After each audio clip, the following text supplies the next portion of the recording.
Come fly with me.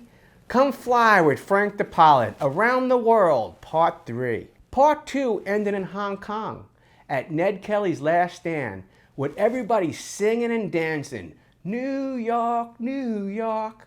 I really didn't want to leave, but a job is a job and I had to fly. We blasted off out of Hong Kong to Tokyo, a truly Asian city with a strange currency called the yen. Japan has a long history of purebred culture. The women were pretty, but they all looked the same. 5 foot, slim, white, black hair, and dark eyes. And Japanese women bow to men. Yes, Japanese tradition calls for their women to fully devote herself to the needs and success of her husband. Contrary to the USA, it is not uncommon for a Japanese woman to hold open a door for a man, refill his sake cup at dinner, and serve the man his food first. And yes, bow to him. In Hong Kong, I lodged in an executive high-level suite facing the Kowloon Bay. In Tokyo, the hotel was constructed with small matchbox rooms facing a koi pond. The bathroom door had to be closed in order to use the closet door or the room's exit door. This tight configuration presented a problem for Captain Notwai, who sleeps naked. As all human males age, a few Sampora beers can trigger your bladder to urge you to pee at 3 a.m. Captain Notwai arose from a dead sleep to get rid of himself of some unwanted liquids. He opens the bathroom door and stumbles in, and the door closes. However, he's not in the bathroom.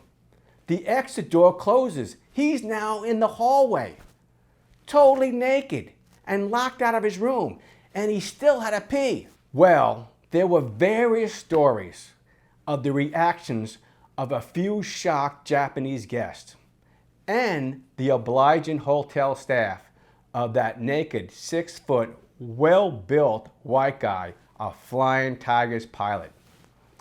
I'm not saying don't go to Tokyo, drink beer, and sleep naked. I'm just trying to say identify which door to utilize to pee in those small, minuscule, matchbook-sized hotel rooms. We departed Tokyo and flew to Anchorage, Alaska. Tokyo is 18 hours ahead of Anchorage. That means that when it's 3 a.m. in the morning in Anchorage, it's 9 p.m. in Tokyo on the same calendar day. What I experienced on this particular 8-hour flight occurs certain times of the year with the right jet streams. As the jumbo jet travels through so many time zones, I observed Mother Nature's beautiful sun rise and set during the same flight. A very short day, I said to myself, and a very screwed up circadian rhythm and max jet lag, my human body said to me. Anchorage was my favorite layover city. Even with the US dollar as the currency and the English as the main language, it seemed like a foreign place that was not Western, European, Mid-Eastern, or Asian. The salmon fish burgers was less expensive than the beef hamburgers. Milk was more expensive than beer. In the winter, there were only a few hours of daylight, and that was only if there wasn't an overcast snowstorm. In the summertime, it never really gets dark. The sun just kind of goes behind the mountain and it gets dim for a few hours. Just a few blocks away from the hotel, you can fish for salmon and watch whales in the bay. Walk a little further out of town, you can often see deer roaming. And for the brave-hearted who strolled a little further, certain times of the year you can see bears.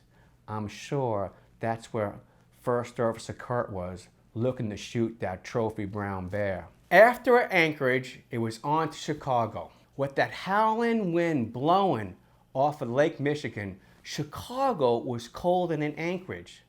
That freezing cold wind cut right through your parka, your skin, and went straight to your bones. Ooh. And to think or feel, just a few days ago I was in Dubai, a destination where the temperatures were so hot that they had to pump cool water into the swimming pools. The least favorite part of my job was doing that pre-flight walk around on a 228-foot Boeing 747 jet at 4 o'clock in the morning in the wintertime in Chicago.